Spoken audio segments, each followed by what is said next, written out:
We know the current social distancing advice does allow for going for a walk. You are encouraged to be getting some fresh air where possible, as long as you're a safe distance from other people.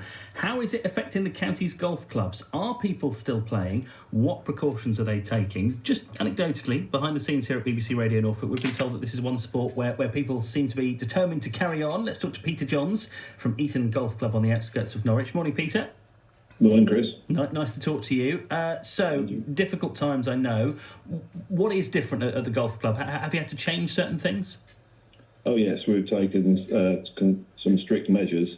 We're fortunate we have a very strong board and a good management team that will get us through this crisis.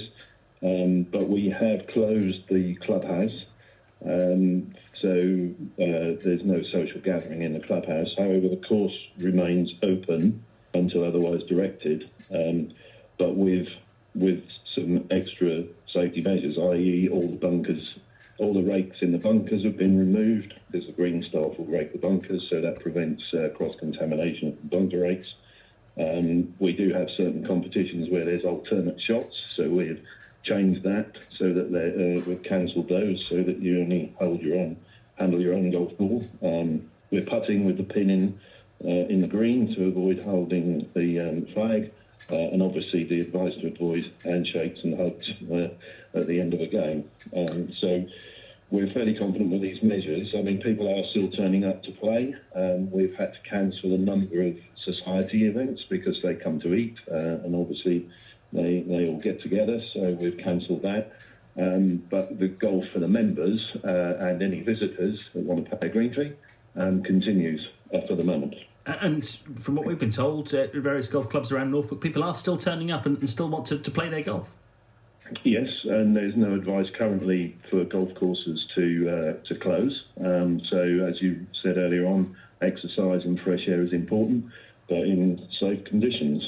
These are unprecedented times. They really are. So, from your point of view, you've put certain measures in place, but you're intending to stay open for as long as you possibly can.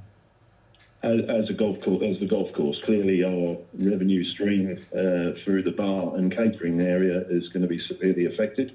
We do have 25 staff, so we do have a monthly wage bill to find, and so we are looking at various financial measures, and the small business help from the government will be very useful in that regard.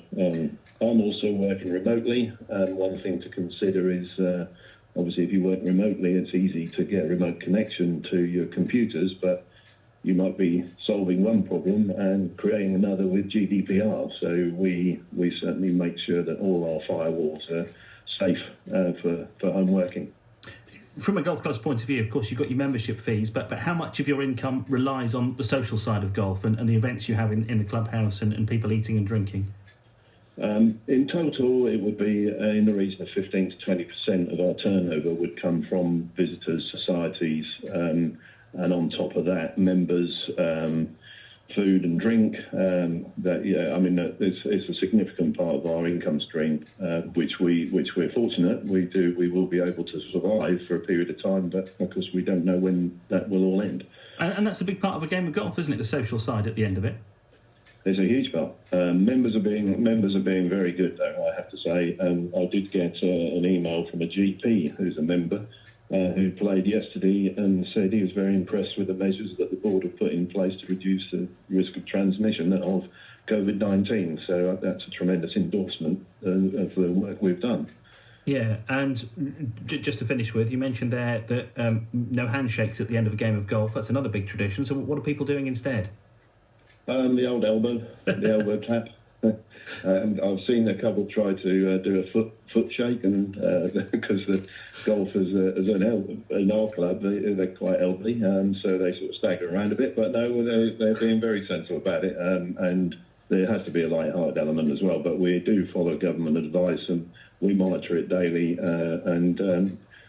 hopefully we will get through this crisis as a strong team and come out better at the end of it. I've got to say, Peter, at the start of all this, a couple of weeks ago, when people first started suggesting the elbow shake, it felt really strange. But now I've got used to it, and it feels all right now.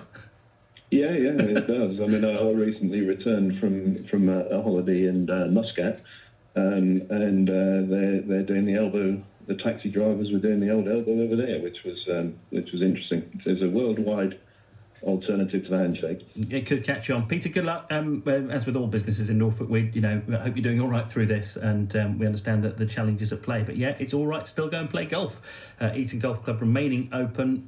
4 games of golf, but you can't touch the flag. You've got to bring your own golf balls, and obviously the equipment isn't being shared around as sometimes it might be. And the clubhouse is closed for obvious reasons. Thanks to Peter Johns from Eaton Golf Club for coming on and telling us about that.